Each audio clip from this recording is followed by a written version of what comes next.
Hi everyone! In today's video we're going to be looking at some current releases together and working out whether they're worth going for. There's also a couple of things in the pipeline for 2026 that look interesting and I wanted to share with you, and in between we'll be looking at some other little bits of fun stuff that may or may not amuse you, although I probably shouldn't have said that. Isn't it management consultants who have based their business model on under-promising and over-delivering? So maybe I should have done that differently, otherwise I kind of, big myself up a bit and it could be, not very good. So I'll try that again.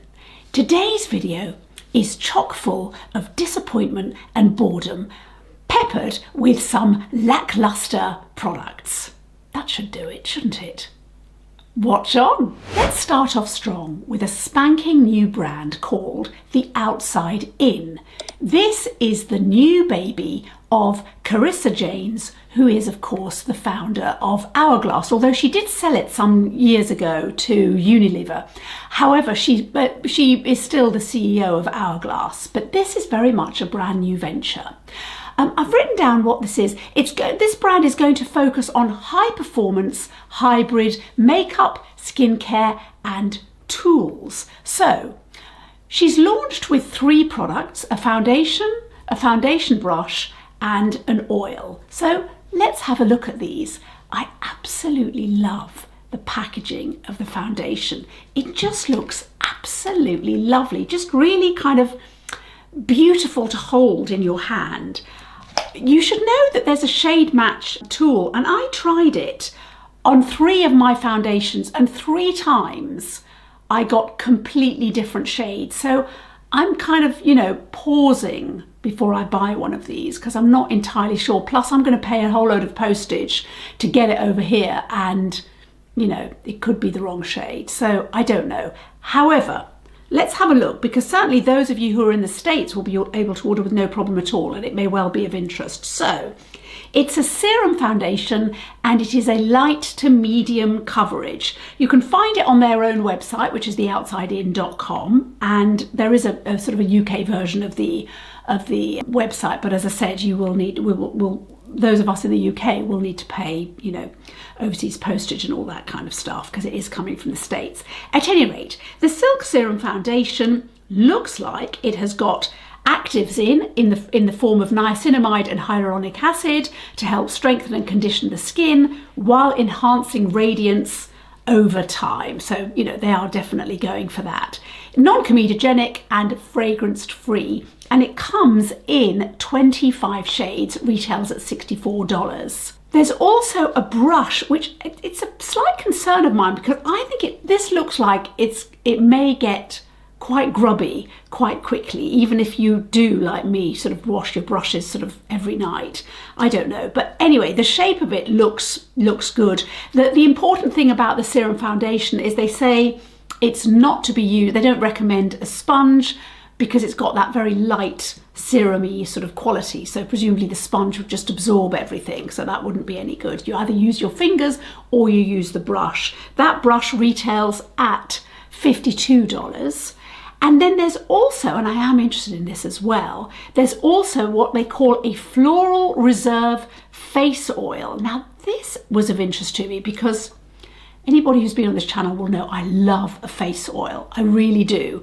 Now this is of interest because it does have some interesting ingredients, although the model here doesn't look very impressed, does she? It is something that I notice increasingly, that everybody's trying to look as miserable as they possibly can. And I just think we could all do with a bit more cheer in our lives. I think I just want the models to look like they're enjoying their day, but maybe that's too much to ask. Anyway, the point is that this oil has sweet almond oil, sunflower seed, meadow foam seed, jojoba seed and macadamia seed oils to deliver lasting hydration and barrier support. I do apologise, you may hear some noises in the background. One of my cats is trying to get into one of my makeup drawers. I don't know what this means. I think it means something. Anyway, it's non-greasy and creates the perfect canvas for makeup. I'm totally here for this. So I do want to try this, but let's see. At any rate, this looks like an exciting new brand to kind of get excited about. The Outside In as a name is a bit problematic for me because it does remind me of a time when we were selling our flat and the estate agent had sent the photographer to take photos, you know, so it could go in the paper and whatever. This is a long time ago. This is like 25 years ago. And the photographer said, I want to bring the outside in. And I said, what do you mean by that? It was a ground floor flat by a dual carriageway, lots of noise. I didn't think we wanted to encourage the pollution coming into the property. But anyway, he basically opened all the windows and took photographs so that it kind of looked like this tiny little postage stamp terrace looked absolutely enormous. Anyway, I left him to it. He left, and then I left and basically went to work, having left all the windows open. And I came back to a pigeon basically having done its worst, frankly, in our living room while I was out at work and my husband was out at work. So the outside in does not have pleasant connotations for me. But anyway, yeah, maybe I should edit that bit out. But anyway, that's kind of my point. I did not know this brand was coming. I don't think I'd read anything about it up until I saw the sort of the social media flurry, you know, earlier this week. So yeah, anyway, I'm here for it because I do like a serum foundation. You know, there are big shoes to fill because I'm such a fan of the Victoria Beckham serum foundation. So I don't know, but I will try this. I will. Have you already ordered this? Do let me know in the comments down below. I would love to hear. On to the next one. A new release that I'm slightly baffled by is the Bobbi Brown Disney Alice in Wonderland range that is newly released now in the US. I don't know whether anybody else is going to get this, but it's certainly over in the US at the moment. And it's quite a nice range. I'm just slightly baffled by the thinking of it. I don't think there's a new movie out. I couldn't find anything. Maybe I've missed it. Let me know if I have. But I'm just sort of baffled, really. Anyway, there's an eyeshadow palette at $70. There's a luxe, well, there are two lipsticks. I actually like both the shades. Peach Paradox and Wonderland Rose at $47 each. And then there's a new packaging for the Vitamin Enriched Face Base. That's a 50ml size at $69. And then there's the Soothing Cleansing Oil Facial Cleanser Deluxe size 400ml at $96, again in the new packaging. I'm kind of baffled. I mean, you know, as we know, Alice in Wonderland is all about the difficulties of growing up and why I don't ever want to go back to childhood and being a teenager ever again. But it's also about the nature of truth and how truth is kind of fluid and can be, you know, can be interpreted differently. Yeah, maybe some of our politicians in Western democracies reread Alice in Wonderland and said, I know, that's what I'm going to do. Truth is going to be fluid. But anyway, stick to the makeup, Amelia. The point is, I don't really understand why this collaboration is kind of, you know, necessary. But anyway, my point is, the eyeshadows look quite nice, don't they? Not groundbreaking, but quite nice. As I said, I like both the lipstick shades, they're lovely. And then we've got the sort of packaging for these two skincare products. But I don't know. I mean, the marketing looks fun. It does. It's just a little bit childlike. I'm not sure I want to bring out a lipstick in public that's got a Disney figure on, but maybe that's just me. I'd like to know what you think. I don't know. Or is it Bobbi Brown trying to, you know, inject a little bit of energy and a little bit of youth for a different market? Or maybe it's made for a different, you know, maybe it's made for an Asian market. I don't know. When I was kind of looking for images, I did find a lot of releases from Asia of this range. So maybe it's coming to Asia, and maybe, I don't know, maybe Asia hasn't seen Alice in Wonderland much before. I don't know. Let me know if you've got the inside skinny. At the time of filming, Charlotte Tilbury is about to release a new concealer. By the time this comes out, the concealer may well be out, but I just wanted to let you know about it anyway. So it is the Airbrush Flawless Blur Concealer, 34 Air True shades with skin morphing pigments Does that mean my skin is going to morph? I don't know what that means. Weightless full coverage with a real skin finish, water and transfer resistant, that would be handy, sweat and humidity proof, moisturising skincare and makeup all in one. Now, this does look exciting. I have not had real success with foundation shades from Charlotte Tilbury. However, concealers are easier for me generally because I go for a lighter shade and I go for a more neutral shade and it's just easier. So I am excited about this and I will be giving this a go. I don't know whether you've used Charlotte Tilbury concealers before. I did have one and I quite liked it, but it got so messy I just never repurchased. So I don't know whether the delivery system is going to be improved. It does look like there is a better sort of, so it's like a doe foot applicator. So I don't know. The lid looks beautiful. It's got that lovely sort of embossing on. So I do like the look of that. There's some Tom Ford newness coming our way and some of it may already be with you once this comes out. First of all, we've got the Tom Ford Reserve lip colours. We've got swatches here. You may already have them, but if not, they are coming our way. They do look good. I've not had any experience actually of sort of the wide range of Tom Ford. I did buy one of the fabulous lipsticks, which I do like despite the annoying name, and I have bought the odd other release, but these are of interest. I do think the packaging is absolutely beautiful and they are refillable. We've got the colours here. Taormina Rose looks lovely, although Taormina is somewhere where I remember we almost missed our cruise ship because the rain was so bad. Our driver basically got stuck and it was just one of those things where we were just kind of ended up running down the hill, you know, shouting for the boat to, you know, I mean, the boat wasn't moving, but it did feel like it was about to just go, and I would be filming this many years later in Taormina, just stuck. But anyway, the shades look good. I don't know. What's your experience? Do let me know. There's also another lip product called the Stilo Matte that is coming our way as well, which I am showing you here as well. Do we have swatches? I don't think I've got swatches. But again, 10 shades, so it is a, you know, it's a wide range. Again, the packaging just looks lovely. But I don't know, I mean, it features the brand's unique blur pigment technology I see here from the lovely Armit Beauty Talk. So I don't know, but what is very exciting is the eyeshadow quads are being reformulated and there's going to be a completely new re-release of looks like existing shades but in new formulas, and we have them here. Armit again has very kindly furnished us with the details. So there will be two formulas. There'll be a cream to powder featuring the brown T logo case, and then there's going to be another formula which is the powder featuring the gold T logo case. So presumably that's how we're going to be able to differentiate. I don't know. I mean, I don't know how you feel about this. I know that, you know, the formula, the existing formula is incredibly popular. So, and I suppose that's kind of how we justify the cost of these. You know, it's the uniqueness of the formulas. But I don't know, what do you think? Are you skeptical or are you excited by these? I don't know.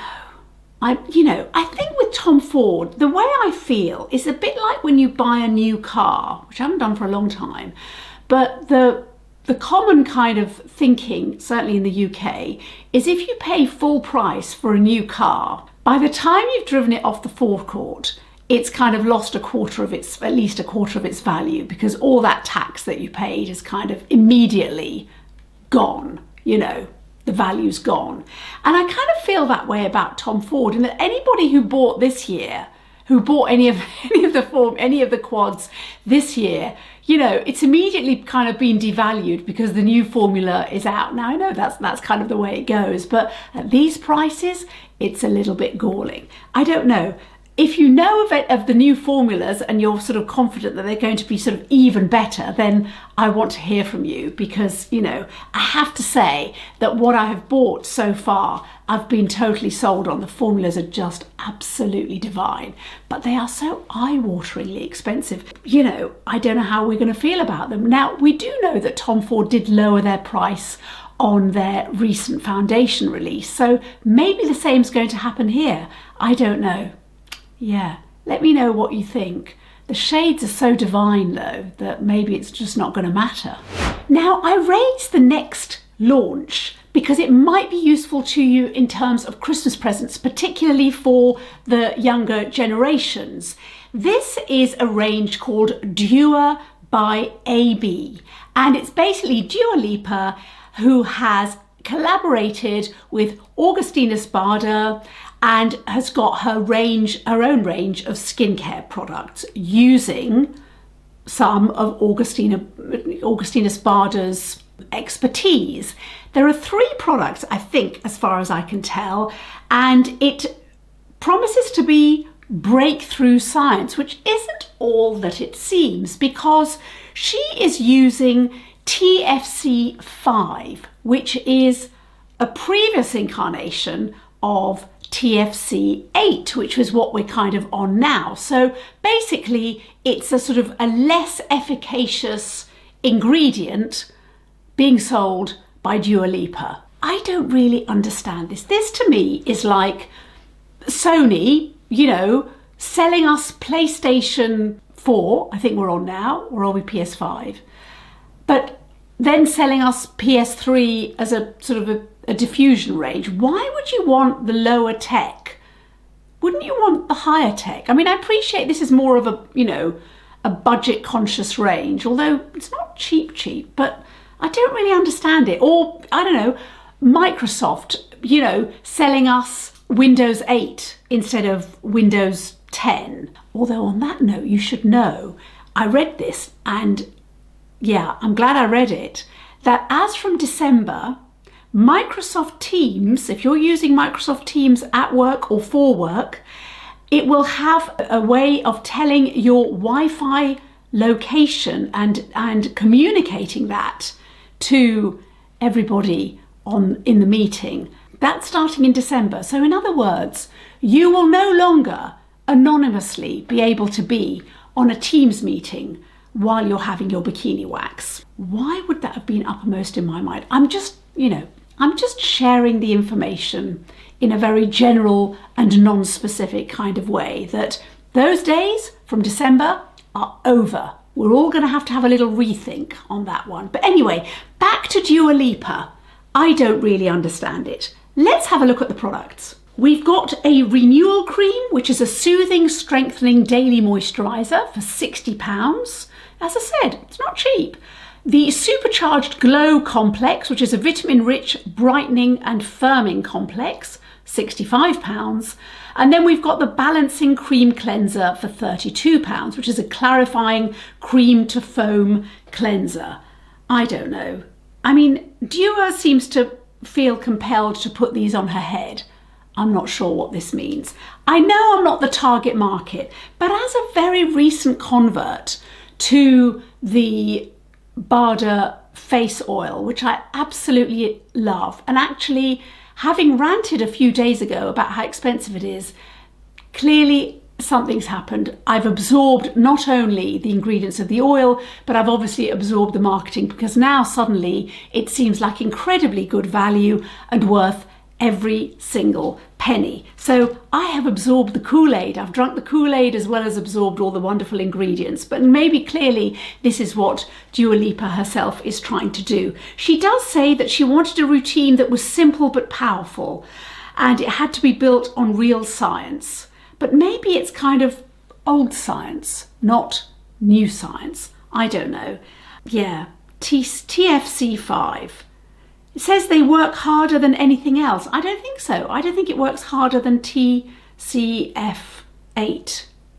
No, TFC 8. I can't even get the letters in the right place. TFC 8. I don't know. It's everything she needs, it says, wherever she is. I don't know what any of this means. Anyway, I just thought it was worth flagging up in case it was going to be useful for the holidays for you as gifts. Whether they're going to be repeat purchases, only time will tell. Now, just in case the Augustinus Bader skincare equivalent of sloppy seconds isn't on your holiday gifting list, I've got a couple of other alternatives for you. I'm sort of starting with the cheapest first. Louis Vuitton has got some kind of posh Nutella version for €35, so that you could slip that into somebody's stocking if you wanted to. But if you've got a little bit more budget available, I've got two things that may be of interest for you. The first, staying with Louis Vuitton, is something that's actually rather cute, and I know we are all going to want it. It is the Beagle bag. Now, this is available at the moment. At the time of filming, it's in stock. I did check, but huge apologies if it's sold out by the time that this goes live. It's snip at $5,800, and look at the model. They've tried very hard for this model to look as cool as possible, you know, holding a calfskin therapy dog, I think. I find the position of the zip a bit disconcerting. It's a bit Silence of the Lambs in the last third of that film. I do find it a bit disconcerting, but anyway, see what you think. I do think the young man looks a little bit uneasy holding it. I don't know what you think. And certainly when he sort of sports it as a kind of, you know, jaunty little rucksack, yeah, he doesn't look very comfortable. But anyway, I'm just flagging that up. That might be of interest. However, the thing that I do find very interesting is made by Chanel. Now, I've got to be careful here because Chanel are, as we know, they are very sensitive. They don't really like us sort of showing their products, which is a bit odd, isn't it? And they can get a bit sort of ants in their designer pants-ish. So I haven't got any kind of live footage of this, but I want to describe it to you. They have got, and you may have seen this, they have got a jacket which is a rain jacket, so it's sort of waterproof, but it looks quite plain until you stand in the rain and it gets wet, and then it reveals the Chanel logo. So do you see? It kind of looks like you're wearing something nondescript until the weather really turns on you and you get wet. But presumably you're not allowed to have an umbrella, because if you have an umbrella, as I would, to stop my hair getting really frizzy, for example, then the logo doesn't get revealed. So in an ultimate kind of, to me, it shows ultimate contempt for the customer, because you have to get really drenched before you get the full kind of quote unquote value of the jacket, showing off presumably the logo, and therefore the world knowing quite how much you spent on this jacket. I don't actually know how much it retails for, but I did look up and I think it's at least $4,000, judging by where it lies in the range. But you may know, you may already have one, in which case, do you live somewhere where there's a lot of rain? I live somewhere where there's a lot of rain. There was a lot of rain yesterday, for example, and I did think to myself, that's when I kind of thought through the practicalities, that my jacket would never reveal the logo because I have one of those umbrellas that's like a real dome to stop any moisture at all getting on any part of my head. But anyway, I suppose you do want to get completely drenched because you want the whole world to know that you bought a Chanel jacket, but you may want to put that either on your Christmas list or buy it for somebody else during the holiday season. I'll tell you what it reminds me of. It reminds me of another Louis Vuitton product, which I will put up here, which is the Ghana Must Go tote bag.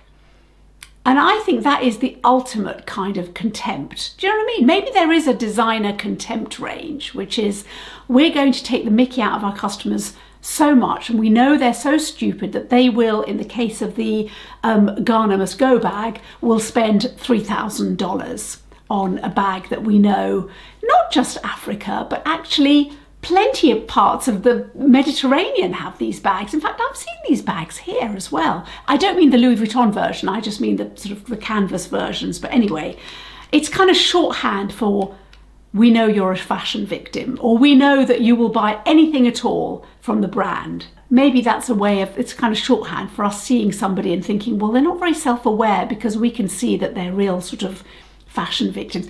It kind of reminds me, forgive me, it kind of reminds me that in a nursery that I would take my little boy to, I had one child at the time and I was pregnant, and I would walk him to nursery, and there was, you may know the type of person that I mean. There was a father who would drop his kids off and he had a bright yellow Ferrari. Yeah, that's shorthand for something, isn't it? It's certainly not shorthand for discerning, caring dad. Anyway, what he would do is he would mount the pavement, and bear in mind there were sort of toddlers everywhere. It was pretty dangerous, in fact. He would mount the pavement, lean sort of like that, the back of the car, open the door, and his kids would kind of go out. So he didn't even sort of come out of the car, you know, that was fine. I would watch him day after day and nobody said anything. And the one teacher who would be there, you know, to greet the kids, she was quite young, and I think she was probably a teaching assistant, and she didn't want to say anything, which is understandable. And every morning I'd kind of exchange a glance with her along the lines of, you know, look at this, insert expletive of your choice, Dad. Anyway, at one point I said to one of the other mothers, he's a bit of a isn't he? And said mother, who was standing with another mother, said, I don't like to judge. At which point I thought, time to homeschool my kid. Do you know what I mean? Because these were not my people. Although I didn't end up homeschooling my child, because I don't want my children to know what I get up to during the day. So yeah, I suppose there was that as well. But anyway, it's a bit like that. It's a bit kind of, that was shorthand for what I perceived to be. And I don't think I was wrong, frankly. I don't think you need much imagination to know what that kind of person is that mounts the pavement in their yellow Ferrari when there's loads of kids there. It's pretty dangerous. No self-awareness. So I would imagine that is the target market for these jackets. But you may know somebody. There may be someone in your life and you just think, oh, that's exactly the kind of jacket they're going to like. It could be the kind of secret Santa gift that you give, do you know what I mean, to somebody who's not very self-aware. Anyway, let me tell you about a couple of interesting 2026 releases that you may well want to know about. Now, in terms of 2026, I've already told you about the Tom Ford forthcoming new reformulation.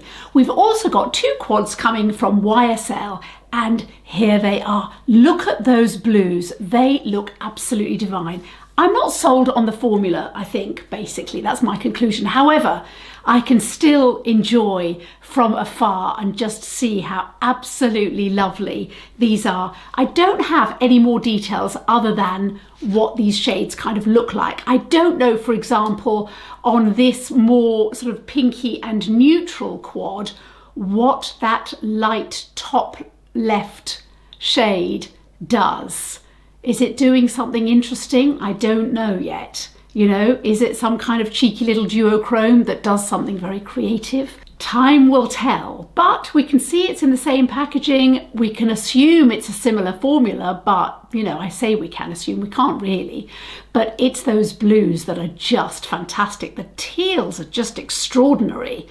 Really, really lovely. I mean, I hope they're great. I hope there's not a lot of fallout, and I want to be kind of pleasantly surprised, but I think I'm kind of over this formula really. But nonetheless, it's worth looking forward to, and let's see what else comes out at the same time as part of this same range, and whether there are interesting lip products. Who knows? But anyway, worth a look. And finally, in 2025, Byredo gave us Bibliophilia. 2026, they are going to bring us Vesuvio, which is very much a eyeshadow meditation on the shades of an erupting and as well as dormant volcano.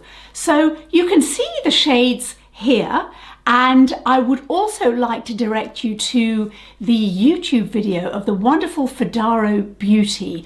She has an early cheeky release of the palette with fantastic swatches. So if you want to see the swatches, head over to her channel because they're really good swatches as well. They're kind of really satisfying and she takes her time and you get to have a really kind of good look. But just here, I just want to give you a quick overview of the shades.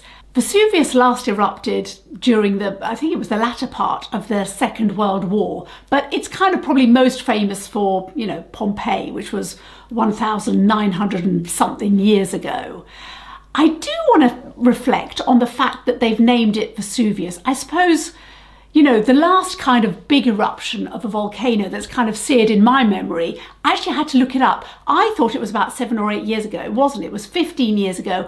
And it was the Iceland eruption of the volcano that basically ended up paralysing Europe because none of the planes could fly. And I think it was like over the Easter holidays. I mean, that's kind of how I remember it, over the Easter holidays. So basically, if you were in Dubai holidaying or whatever, you couldn't basically get back to the UK because the planes were, you know, stranded.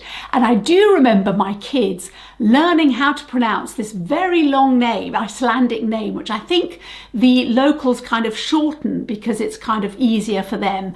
And I had to remind myself how to pronounce it, and it wouldn't fit even on a large Byredo palette. I mean, here's Bibliophilia, and it wouldn't fit sort of on here. It is pronounced Heyafutlal, I think, although maybe my pronunciation is so terrible, I've just said I want to marry my brother in Icelandic, in which case, if anybody speaks Icelandic, I sincerely apologise, because actually that's not what I mean. I was just trying to pronounce the volcano for the avoidance of doubt. You know, I don't want the police to come and get me. Anyway, my point is there are some absolutely glorious shades in this, and I am so here for this palette. I really, really am. It's got the kind of mineralscape style shades that I really missed out on because I didn't buy mineralscapes, as I've spoken about before. This has definitely got my name written all over it. I mean, some of the shade names are so evocative. They're really good shade. They've really tried hard with the shade names. We've got Vesuvius Veil, for example, and then we've got this gorgeous pink. Look at this pink on the swatches. Just a beautiful, beautiful, soft, ethereal pink. I'm so looking forward to that. But these kind of blues and very, very light, sparkly turquoises, they just look gorgeous. You can see the swatches I've got here, but as I said, when you see Danielle's actual YouTube swatches, you'll see how wonderful they are. They just look good. I was a bit worried when I first saw this kind of leaked that, you know, like in the Bibliophilia, you can see it here, these kind of reddish shades here, which I do enjoy, but I don't feel I need to buy again. I kind of worried that there were kind of more of these, and because of the theme of the palette, that there would be a lot of kind of reds, but actually they're not really like that. They're more sort of orangey, warmer shades, which I think are going to be very, very wearable. The official release date is meant to be June 2026. However, the word on the street is that now that Byredo knows it's been so leaked, chances are they may move it. They may move it forward. I want this as soon as possible. I'd have this immediately because these kind of cool shades and those lovely soft buttery yellows, honestly, what's not to like? Just in case you've not seen this, I really wanted to share it with you because I think it's worth getting excited about. I know it's another really big palette, and recently I have felt myself craving quads and quints more, but when I look at these soft blues and turquoises and the yellows and the pinks, I just really want it. It's just really lovely, and I think it's worth getting excited about. And that's kind of why I wanted to kind of share this with you, to show you this last kind of release to get excited about. So let me know if any of these are of interest, and certainly in terms of the first part of the video, are there products that you've already bought and you've enjoyed and you'd recommend? I would love to hear from you. Please subscribe. Do let me know what you think, and I will look forward to chatting with you in the comments down below, because that is just, you know, that's always the highlight of my day, chatting with you like this. And I will see you in the next video. Bye.